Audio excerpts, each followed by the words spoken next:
Just a quick little PSA. We have two upcoming live shows. The live shows are on October 9th, 2021 for New York Comic Con and October 17th, 2021 for DC Fandom. And both of those will be available on our profile on Spreaker if you go to bit.ly slash TMRPC. Again, that's bit.ly slash TMRPC. If you want to support the show, the best way you can is through any of the books or current ongoing Vela shorts that are being released on a regular basis. The easiest way to find this is to go to bit.ly slash tmrbooks, and you'll have links there to everything. All of my Kindle books are available for free. If you have Kindle Unlimited, you don't have to pay anything. You get it with your subscription. You can read them all. They're all in screenplay format. That includes Swan Song, The Muses, Duet, In the End, Our Past Does Not Define Us. Anything else that I've written that's available on Kindle, it's available there. You can buy a soft cover if you want. There's a hardcover collection of all of the Swan Song books, all combined into one.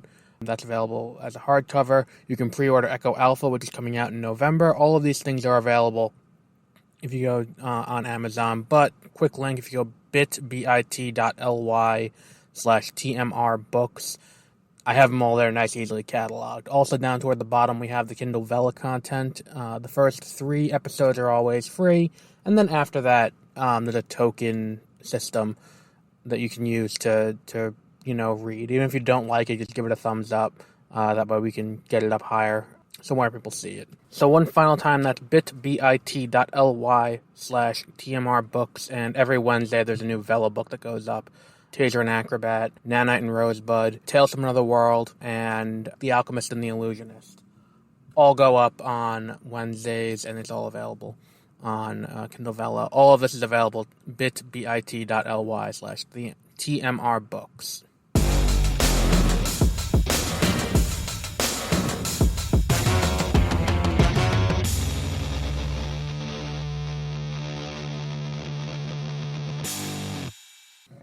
Welcome to Beware of Spoilers. I am Adam. If you're like me, you probably went into this episode of What If with a similar kind of confusion. Now, first off, when we started What If, I was under the impression that there was going to be a giant first season of this show. Like, they were going all in on this nonsense.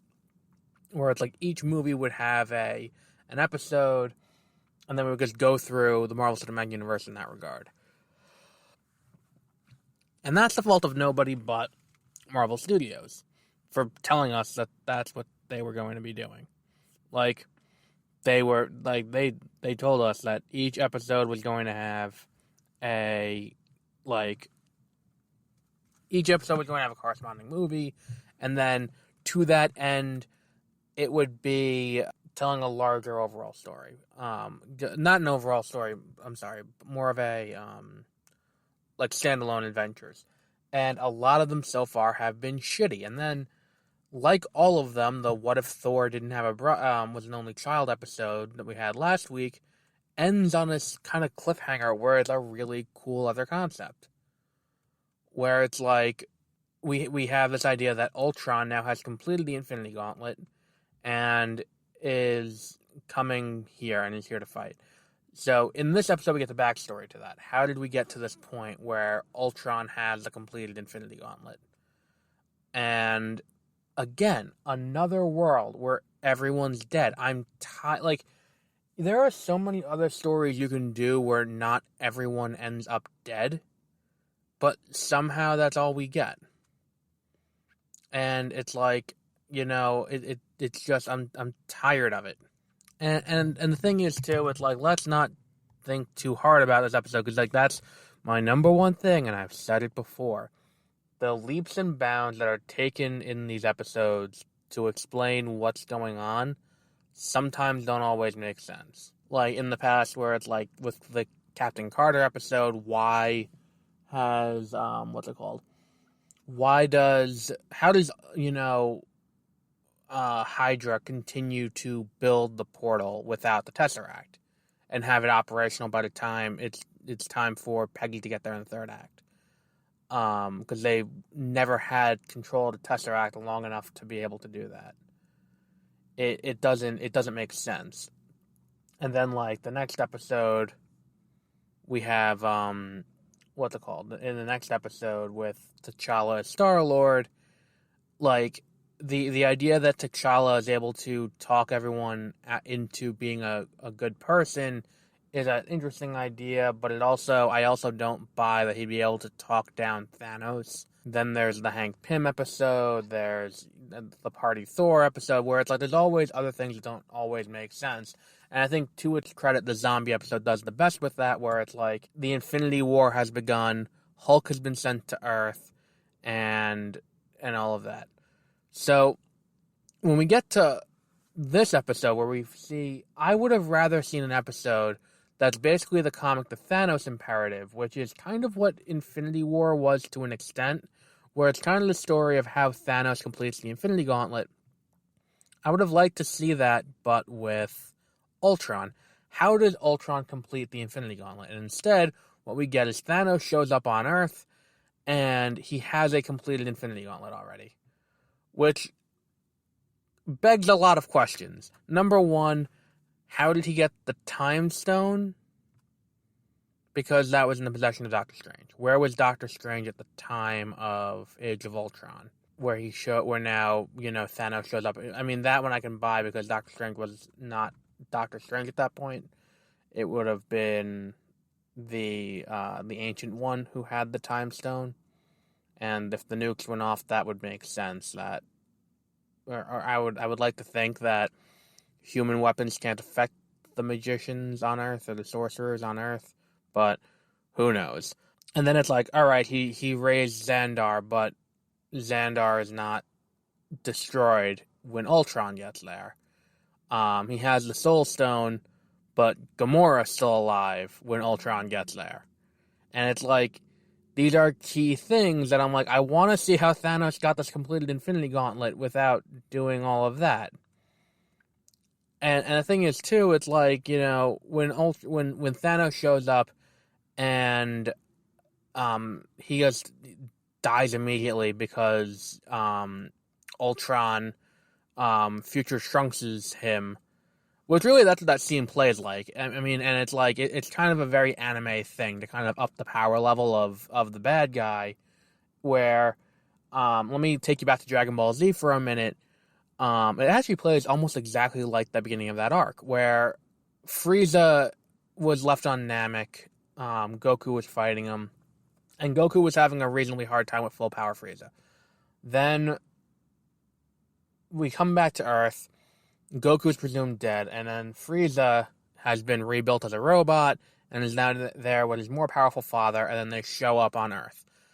All of a sudden, this other kid shows up who's also a Saiyan. They don't know who he is, and he shows up to stand down because Goku's not there, and no one else to face off against this guy besides Goku. So it's, we need someone who can do it. And this kid shows up and slices Frieza in half instantly. And what that does is it takes the previous big bad, in this case Frieza, who was the bad guy of the previous arc, and dispatches him immediately in an effort to show how powerful the new person is, because now we have a sense of scale for power level. And it's kind of like, it's a common thing, where it's like you take a bad guy from a previous arc, you have him show up, have a new guy beat him, and then it shows how powerful the new guy is. It's kind of like the role Apocalypse has taken in the comics recently, where his job is just to show up, get his ass beaten pretty quickly, and then move on.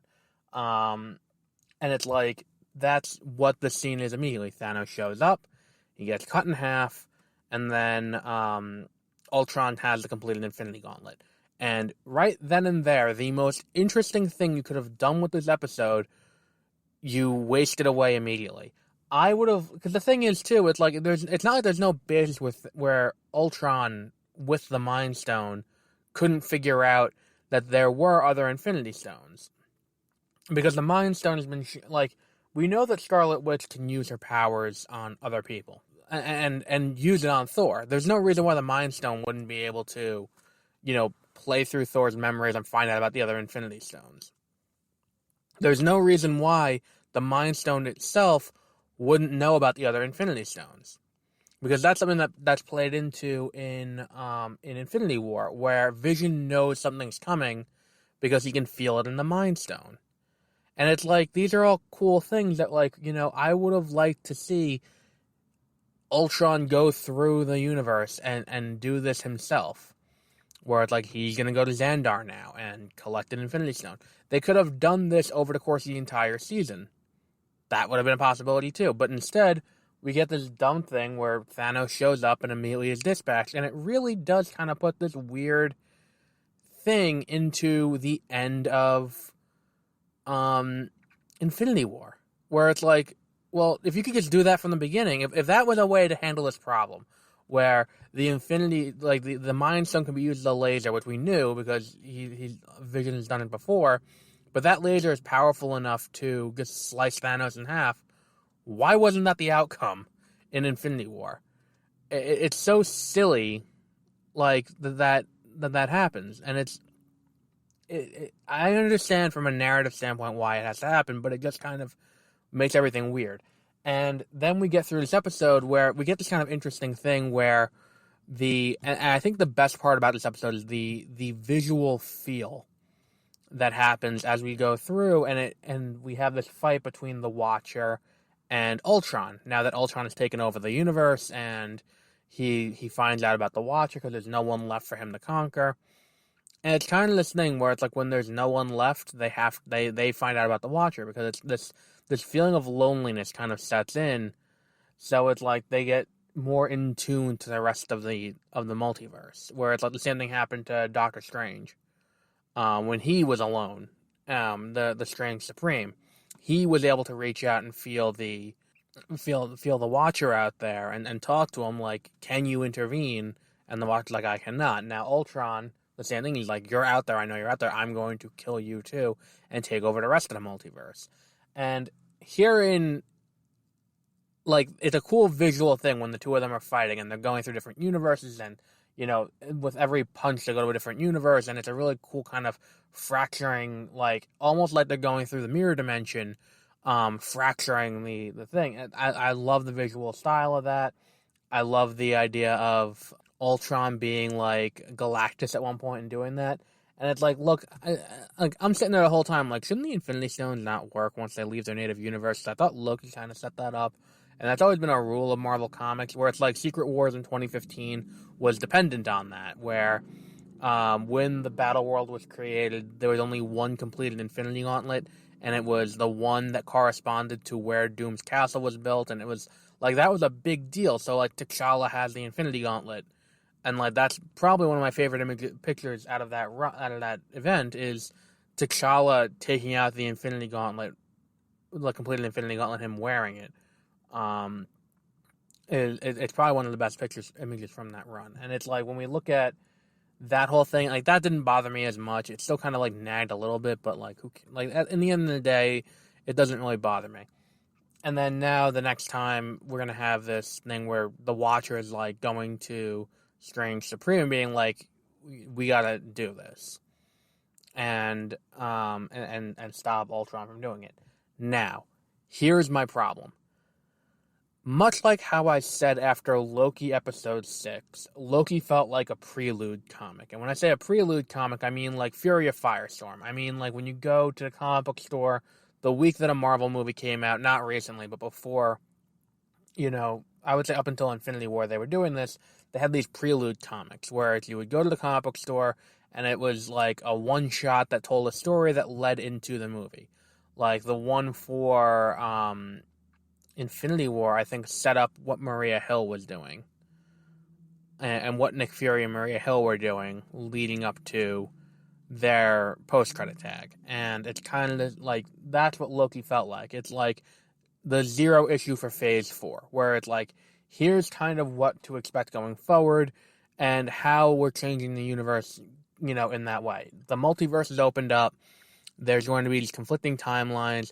Variants are going to be all over the place. Shit's going down. And that's kind of what, Loki did. And I think that this animated show, if it was going through all of this and then leading into, and here's your next Avengers movie, it is Ultron with an Infinity Gauntlet, with a completed set of Infinity Stones, coming through the multiverse, and then like you're bringing Captain Carter, you're bringing all of this other stuff. It would have been not quite as high stakes as Endgame and Infinity War, but it would have been a true Age of Ultron that would have been really cool, done. And it's like the way that the Ultron drones look here is really cool, and all this stuff. But like, it would have been a really cool movie to do in live action as Avengers 5. But instead it's being relegated here. And where, like, when you look at what Star Wars does with the Bad Batch and with, Rebels and Clone Wars, it's like you're telling these long narrative stories that you really couldn't do in live action, especially considering the amount of episodes that get made and all of that. It wouldn't make narrative sense to do that. Not narrative sense, but like financial sense to do that. There's no clear reason why this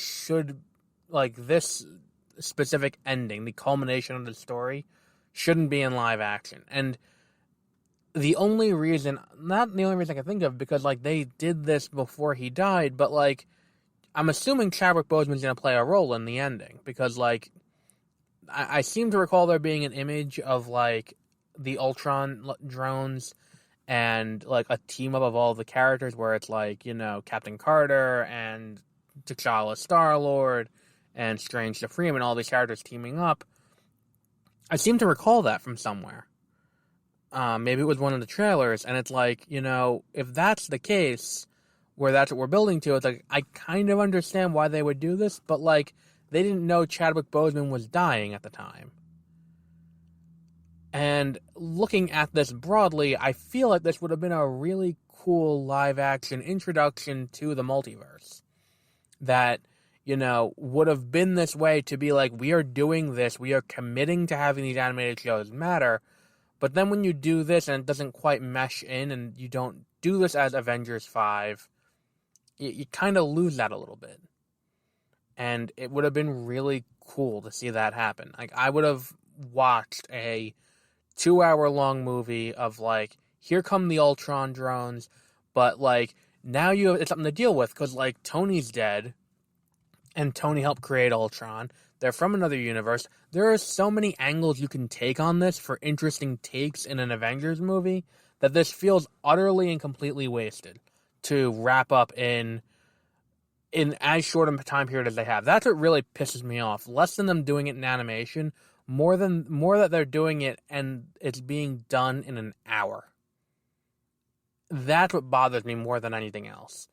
Where it's like, we're getting to the finale. I don't think this half-hour finale next week can culminate the story in a satisfactory way that is satisfying to the viewer. And I think that's a fundamental problem that the show has over the course of its entire run, where no episode feels like a full meal.